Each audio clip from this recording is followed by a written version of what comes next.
ఆధ్యాత్మిక మిత్రులారా, సీత విచారంగా ఉంటే త్రిజట ఆమెను ఊరడిస్తూ, దేవి, నాకు ఓ కల వచ్చింది. ఆ కలలో రామలక్ష్మణులు ఏనుగు దంతంతో చేసినటువంటి తెల్లని పల్లకీలో ఆకాశ మార్గంలో తెల్లని దుస్తులు ధరించి వస్తున్నారు.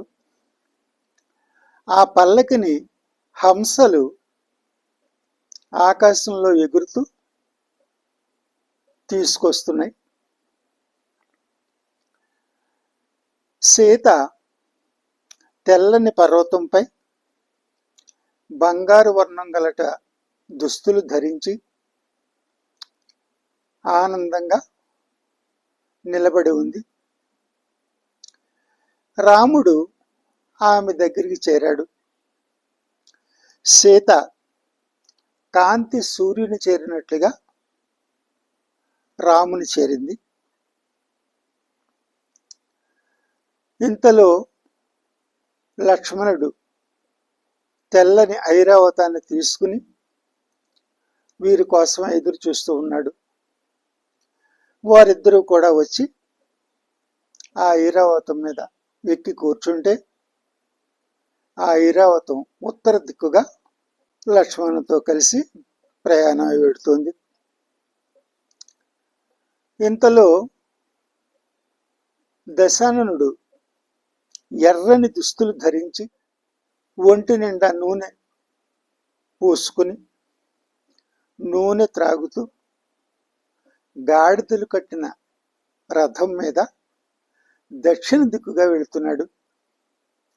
ఆయన్ని అనుసరించి అతని మంత్రులు, పుత్రులు, సేనానులు మొదలగు వారందరూ కూడా వెళుతున్నారు. వారి వెంటే కుంభకర్ణుడు, ఇంద్రజిత్తు కూడా వెళ్ళారు. ఈ రకంగా ఇక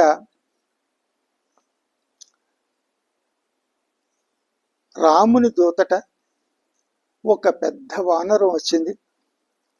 ఆ వానరం వచ్చి లంకనంతటినీ కూడా కాల్చేయడం ప్రారంభించింది. బంగారు లంకంతా బూడిదైపోతుంది.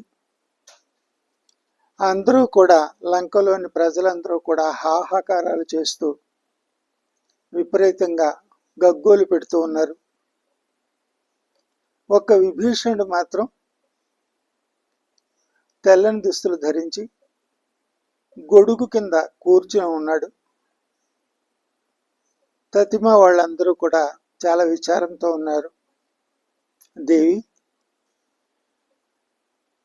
రామునికి జయము, దశాననునికి నాశనము తప్పదు.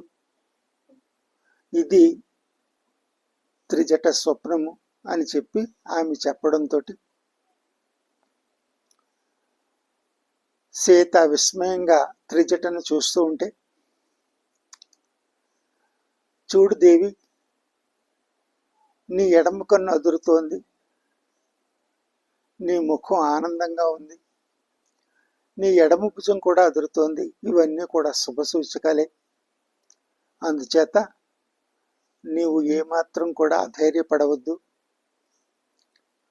శ్రీరాముడు వచ్చి నిన్ను తప్పకుండా తీసుకుపెడతారు అని చెప్పడంతో, అవును త్రిజట, రాముని పరాక్రమం నాకు తెలుసు. అలాగే లక్ష్మణుడు కూడా మహావీరుడు, ఇక్ష్వాకు వంశ క్షత్రియులైనటువంటి వారు ఎందరినైనా సరే ఎదిరించగలరు.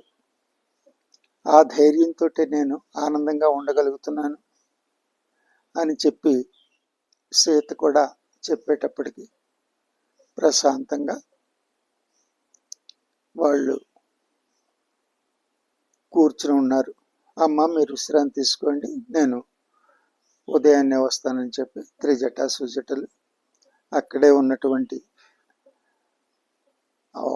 భవనంలోకి విశ్రాంతి కోసం వాళ్ళు వెళ్ళారు. త్రిజట స్వప్నము సీత ఆవేదన అంతా కూడా సింసుప వృక్షంపై కూర్చుని ఉన్నటువంటి హనుమ అన్నిటినీ గమనిస్తూనే ఉన్నాడు. త్రిజట విశ్రాంతికి వెళ్ళింది. సీతామాత అలాగే కూర్చుని ధ్యానంలో విశ్రాంతి తీసుకుంటూ ఉంది. ఆ సమయంలో హనుమ రాముని కథను క్లుప్తంగా చెప్పడం ప్రారంభించాడు. ఇక్ష్వాకు వంశ మహారాజు దశరథుడు, ఆయన ప్రథమ పుత్రుడు శ్రీరామచంద్రుడు. ఆయన పట్టాభిషేకం జరుగుతున్న సమయంలో పితృవాక్య పరిపాలన కోసం అని చెప్పేసేసి 14 సంవత్సరాలు వనాలకు వచ్చాడు. ఆ సమయంలో మాయాజింక సహాయంతో దశాననుడు సీతను అపహరించాడు. సీతాన్వేషణ కోసం రామలక్ష్మణులు వచ్చి సుగ్రీవునితో మైత్రి చేశారు.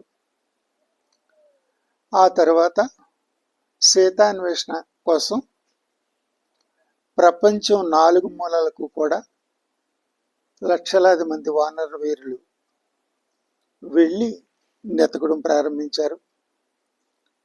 సంపాతి ద్వారా సీత లంకలో ఉందని తెలిసి నేను 100 యోజనముల సముద్రమును దాటి లంకలో ప్రవేశించాను. ఇక్కడ లంకంతా వెతికి అశోకవనంలో సీతను చూశాను. ఈమె సీత అనే భావంతో ఈ కథంతా నీకు చెప్తున్నాను అని చెప్పి ఊరుకున్నాడు. ఈ కథంతా విన్నటువంటి సీత ఎవరు మాట్లాడుతున్నారా అని చెప్పి సింసుప వృక్షం వైపు చూసింది.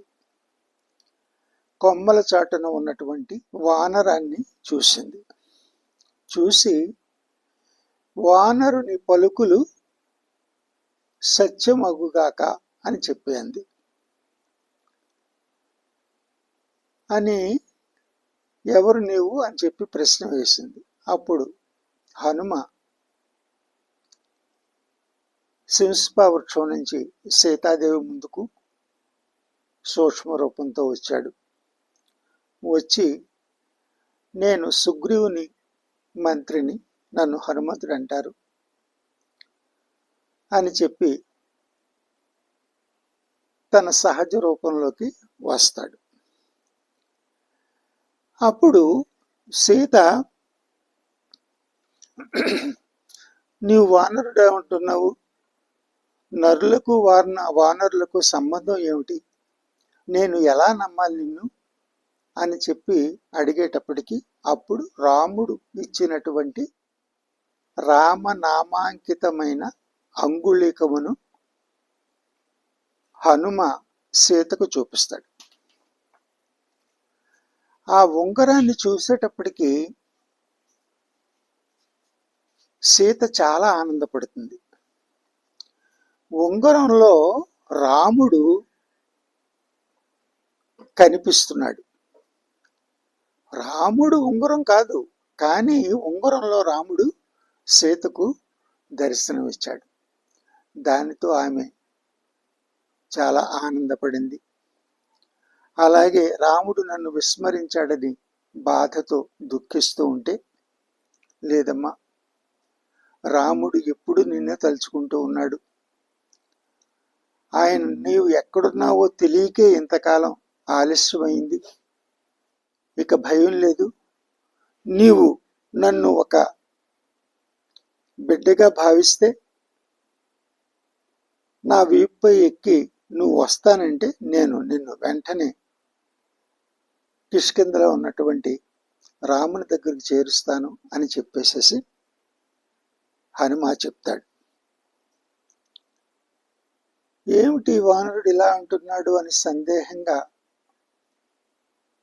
సీత చూస్తూ ఉంటే తను శరీరాన్ని విపరీతంగా పెంచి, నేను ఏ రూపాన్నన్నా తీసుకోగలనమ్మా, ఎంతమంది రాక్షసులైనా ఎదిరించగలను, ఎవరైనా అడ్డు వస్తారని నువ్వు భయపడక్కర్లేదు, వాళ్ళందరినీ కూడా జయించి నేను తీసుకువెడతాను అని చెప్పి